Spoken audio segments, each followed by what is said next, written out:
Interesting. Fancy new article that I just saw. Well, actually, it's something that's been around for a minute. And now I think the article resurfaced. Why fewer Americans,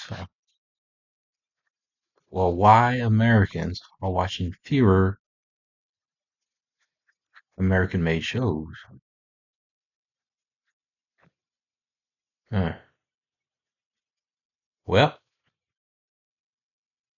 interesting. I mean, I think it's pretty simple because the shows aren't all good. Uh, they're not. I mean, Stranger Things was cool. I'll be honest with you, I didn't watch the last season after hearing mixed things about it, so I just haven't watched it. I'm not interested in really watching it. Mm. And lately reflecting, yeah, I've been watching more foreign international shows on Netflix. Man, when I was watching Disney Plus, of course, I was watching all the American stuff, but lately with Netflix, yeah, South Korean. There's a show from Japan, House of Ninja, which is underrated. I need to talk about that. That was a good show. I was loving that show. Um, Besides Stranger Things, the only show that really pops in my mind I really like is The Night Agent, and I know they're filming another season.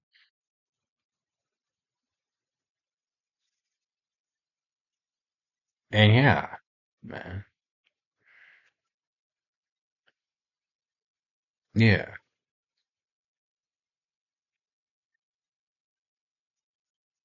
One of my favorite shows ever is a Netflix show from Britain, Bodyguard.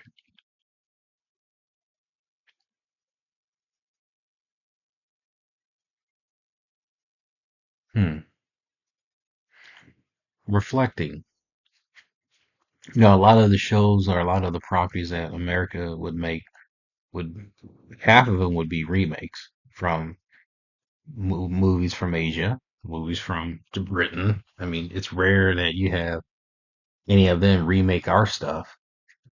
Like I didn't know that there was a remake of Unforgiven, but for Japan, South Korea did their little remake reimagination from The Good and the Bad and the Ugly, called The Good and the Bad and the Weird, which was actually pretty cool. It was a fun movie.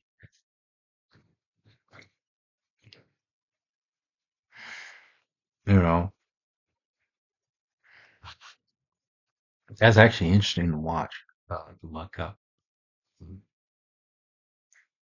know, even South Korea remade or readapted uh, the Wolf Brigade from Japan. But I'm just saying.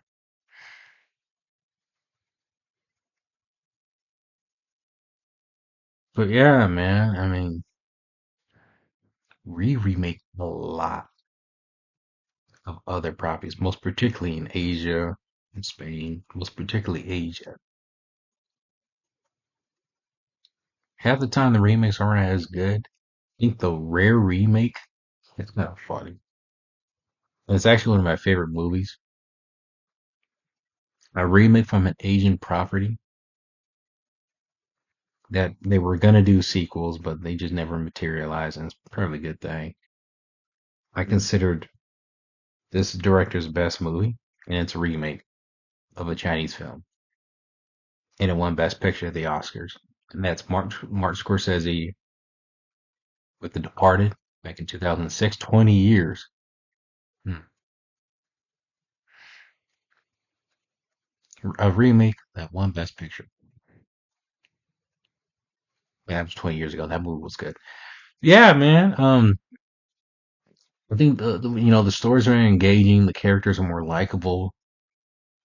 They don't, well, at least from the shows I've seen, don't force the LGBTQ elements. Britain doesn't really get a pass though, because they had that in the show. Um, No disrespect. They had it in a show called Black Dove, and I actually like the actor Ben Winshaw. I think this show was actually his best role because I liked his charisma and the kind of way he sold the character. Kind of was kind of funny, but kind of smooth and slick. You know, I liked his character in the show. Uh, I was not. Yeah, I just I just wasn't in on other aspects of the storyline that involved his character. Um, you know, and they force that. They force these kind of messages like watching a, like Spike Lee movie where you do have to take a moment and pause the movie and have like a lesson breakdown of what's going on in the film based on what the characters are going. Because man, I do remember back in the 2000s, man, this whole extreme vibe that was like from 2000, 2002, no, 2002 to 2005. It really had that don't give a crap mentality. They really don't have that, like, if this offends you, don't give a crap. There were aspects about certain things that would rediscuss I would not be comfortable with, but that's just my opinion. It's whatever.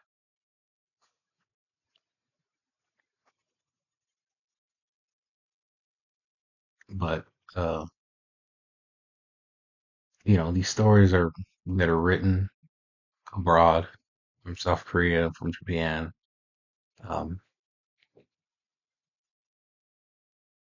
Characters are engaging, and I think also people are interested in learning other cultures.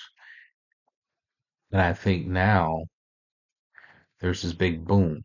However, there is this thing where, and I'm noticing it too,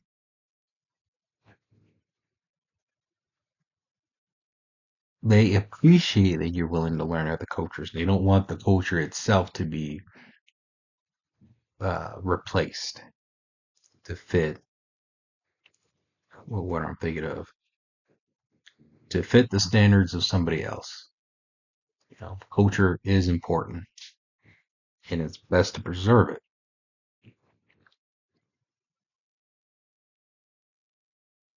I do think there's been an uproar with uh, people disrespecting the culture. So I think culture, in somewhat way, integrating into the story also helps. And I think also with the decline with the American shows is that there has been a lack of identity of culture. Uh, and I'm gonna call it out because the United States was a heavily gospel culture, Christian culture, and over time that identity has shifted away to where like you really have to seek it out. And yeah, that's a problem, especially um especially if it's you know people aren't recognizing what it means to identify uh to what's traditionally gospelly right and wrong. Uh, and that feeling, that idea has been absent in a lot of shows currently.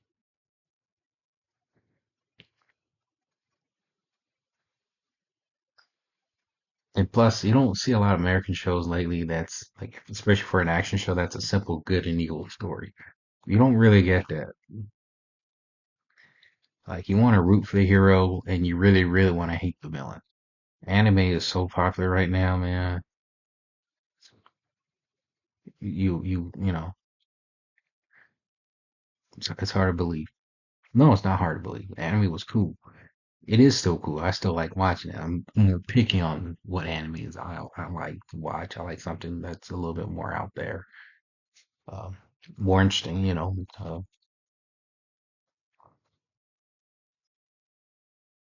Uh, besides with Toy Story,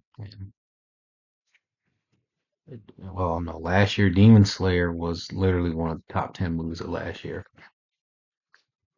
It'd be crazy though, because I'm a huge Evangelion fan. I just saw a re-release of the end of Evangelion. That'd be crazy if that movie made at least seven to $800 million here in the U.S. That would be crazy, man. Honestly, I would be happy. Even though that movie's also a divisive film. Uh, the movie came out 30 years ago,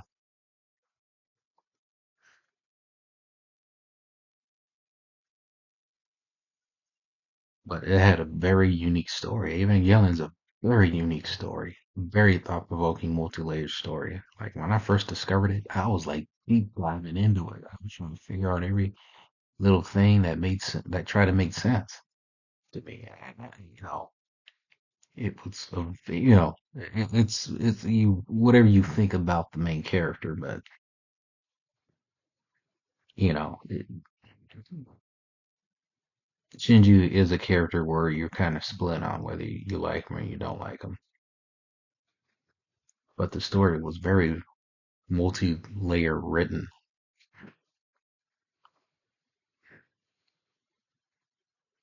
Even Dark, I still got to get through Dark from Germany, the sci-fi show.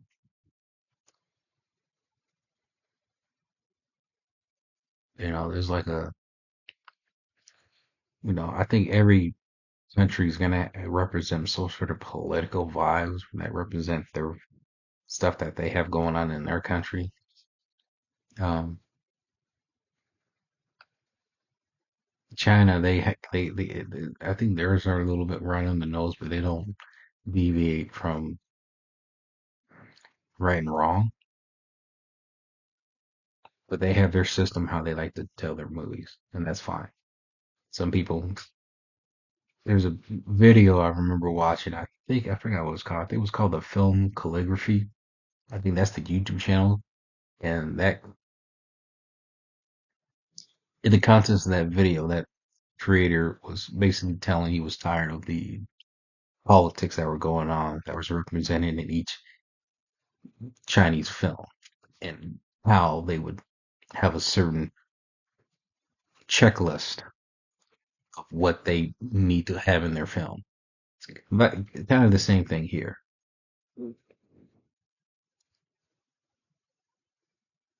I was telling somebody like, oh yeah, maybe I think everybody's just tired of experiencing everybody else's culture, but still, there's still people out there that to, want their culture to be respected.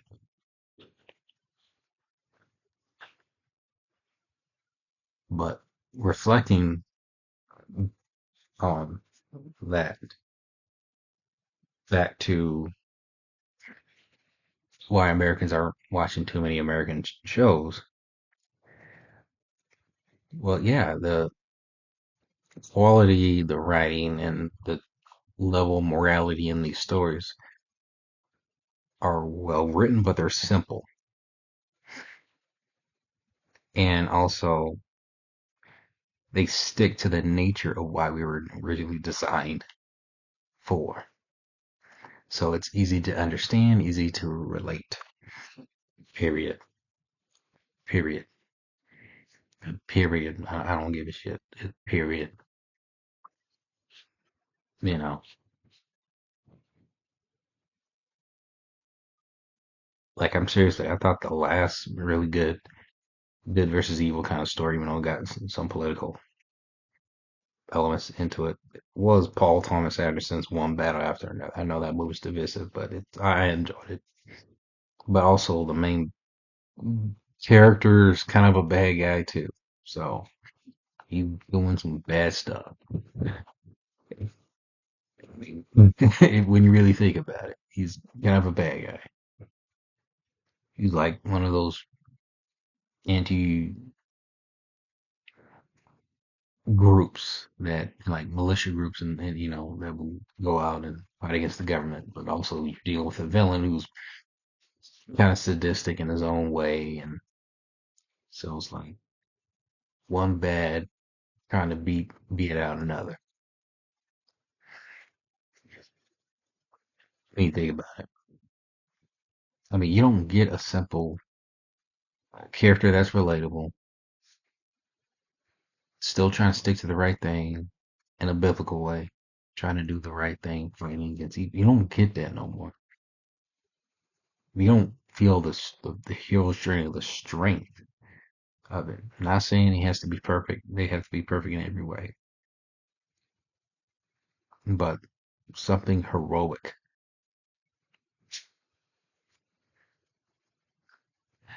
I admire deconstruction for genres in film. Like I saw the Death of Robin Hood movie the other week, and it's an interesting film. It's not it's if you're looking for the Robin Hood, that's not the film. And it's an interesting take on the character. It is a little underwhelming because it does that. Like that's the thing. I mean, I enjoy parts of these deconstruction takes where they try to make the character feel more human, but also I think you do want an idea that's a little bit beyond belief, where you want an idea to constantly get you to think about uh, improving, trying to be a part of something that might be impossible to achieve, but might still be possible. Someone who is bigger than you, beyond our understanding, but still doing the good thing, the right thing. I'm thinking of the Prince of Egypt for whatever reason, like someone who may seem normal, but can literally do the impossible and believe the impossible beyond our understanding, and we're trying to understand it, but it's spiritual. Uh, if that makes sense, I don't know. I don't know. I think that's what's missing from these movies.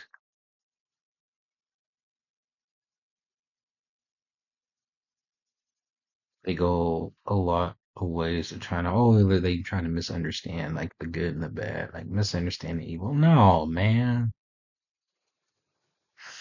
There's another interesting video I watched the other day a while back, and it got me thinking. I think subconsciously, and this dude was telling like subconsciously, even though you may not be aware at a certain age, but I think when you're introduced to certain thoughts or ideas that might deem to be bad, I think subconsciously you become aware, but you don't recognize it at the time until somebody teaches you what it is, where you get that feeling like you don't know if you should be doing this, but you don't know, but you do it anyway. You feel that it's wrong, but then you get pushed to thinking it's right, but you know it's wrong, even without thinking until you do eventually get, you know, more experience of somebody teaching you what is literally the wrong thing to do, what is literally the right thing to do. But I thought that was an interesting thought that really stood out.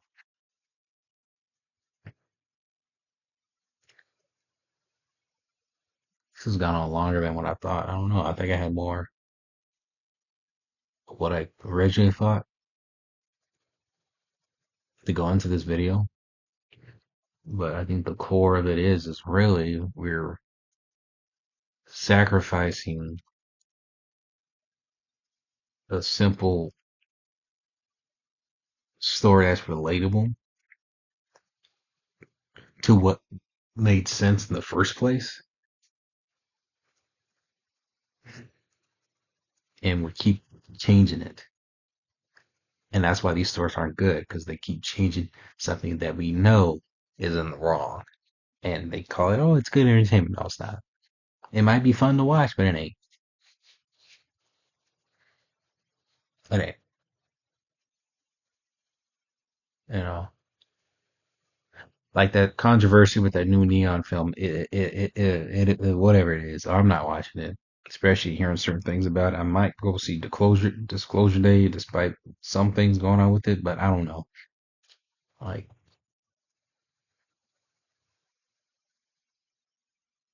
this attack on sabotaging and deconstructing Christianity, knowing it's it's distasteful, and yeah, it's not. No, no, you're sabotaging the original meaning of good and bad.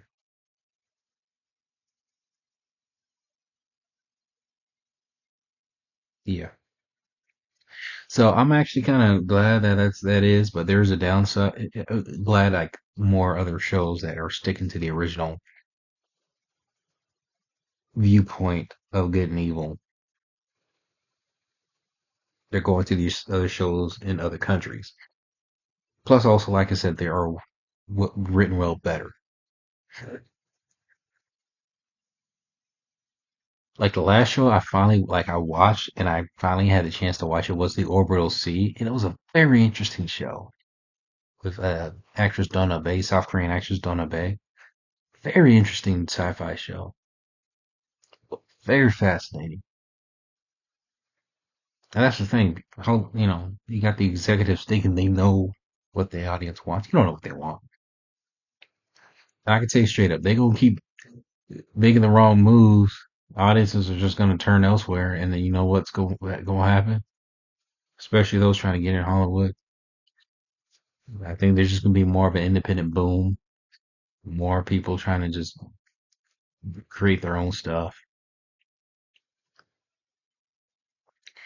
The tech movie companies are just gonna get more AI experimental, and all these traditional, well, somewhat traditional films shows are still going to be made abroad. Maybe there might be some stuff here, but I can tell you what, if there's going to be a lack of stuff being made here, and I ain't trying to get work, I might as well go independent, get work at 9 to 5. Those still going to be around the next 4 to 5 years. Everything's feeling uncertain right now. But damn, yeah, hooray for international foreign properties and shows and stuff. 'Cause you guys are doing something good.